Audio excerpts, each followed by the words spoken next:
ఇక డీటెయిల్స్ చూస్తే విజయవాడ పున్నమి ఘాట్ లో దీపావళి వేడుకలు జరుగుతున్నాయి. ఇక వేడుకలో సీఎం చంద్రబాబు పాల్గొని మాట్లాడుతున్నారు. లైవ్ ద్వారా చూద్దాం. మొన్న నేను చూసిన తర్వాత నాకు అనిపించింది, శబాష్ విజయవాడ, ఏమైనా చేసే శక్తి సామర్థ్యాలు ఈ విజయవాడకు ఉన్నాయని చెప్పి కూడా నేను మీకు తెలియజేస్తున్నా. ఒక కార్యక్రమం కాదు, చాలా బాగా జరిగాయి. సాంస్కృతిక కార్యక్రమాలు జరిగాయి. ఆ 11 రోజులు ఒకప్పుడు దసరా అంటే గుర్తొచ్చేది కలకత్తా, మైసూరు గుర్తొచ్చేది. ఈసారి దసరా అంటే గుర్తొచ్చేది మన విజయవాడ అని చెప్పి కూడా మరొక్కసారి మీ అందరికీ విజ్ఞప్తి చేస్తున్నాం. ఈరోజు మనందరం కూడా గుర్తుపెట్టుకోవాలి, మన పెద్దలు పండుగలకి ఒక శాస్త్రీయత ఉంది. ఈరోజు దీపావళి జరుపుకుంటున్నాం. ఈ దీపావళి ఒక్కసారి చూస్తే దీంట్లో ఒక మెసేజ్ ఉంది. నరకాసురుడు ఆ రోజు ఒక రాక్షసుడు సమాజాన్ని అతలాకుతలం చేసే పరిస్థితి వస్తే, కడాన మనందరం చూస్తే సాక్షాత్తు కృష్ణ భగవానుడే సత్యభామతో వచ్చి ఆ రోజు నరకాసురుడిని వధించి ప్రజల జీవితాలకు వెలుగు చూపించాడు.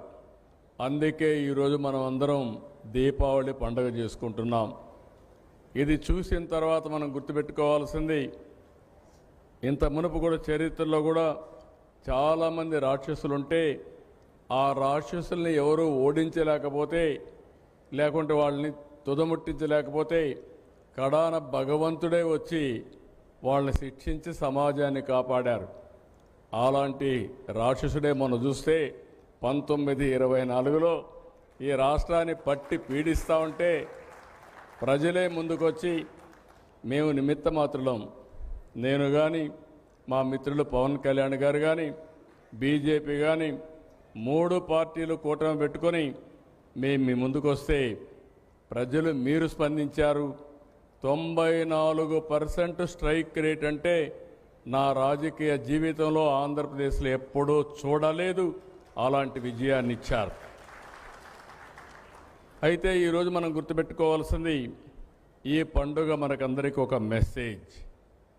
ఆ మెసేజ్ ఏంటంటే, ఎప్పుడు కూడా ఈ యొక్క చెడు ఉంటే ఆ చెడుని ఖండించడానికి చరిత్రలో కూడా అనేక సంఘటనలు జరిగినప్పుడు మళ్ళా అలాంటి సంఘటనలు పునరావృతం కాకుండా ఉండాలంటే ప్రతి నిమిషం మీలో కూడా గుర్తుపెట్టుకోవాల్సిన అవసరం ఉంది. అందుకే ఇలాంటి పండుగలు చేసుకుంటున్నాం. దీనివల్ల ఒక మెసేజ్ ఉంటుందని చెప్పి కూడా నేను మీకు తెలియజేస్తున్నా. నేను అందుకే ఇటీవల అన్ని మీటింగ్లో చెప్తాను, ఎప్పుడు చెప్పేవాడిని కాదు. మళ్ళీ రాష్ట్రంలో వైకుంఠపాళి వద్దు. ఆ వైకుంఠపాళి ఉంటే మాత్రం మన జీవితాలు ఎప్పుడూ బాగుపడవని మరొక్కసారి పండగ పూట అందరికీ విజ్ఞప్తి చేస్తున్నా. అయితే ఈరోజు మీరు ఒకసారి చూసినప్పుడు కేంద్రం, రాష్ట్రం, డబుల్ ఇంజిన్ సర్కార్, 2 ప్రభుత్వాలు.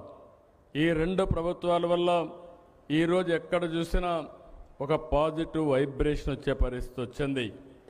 మీరందరూ చేసిన పని ఓటేసి గెలిపించారు.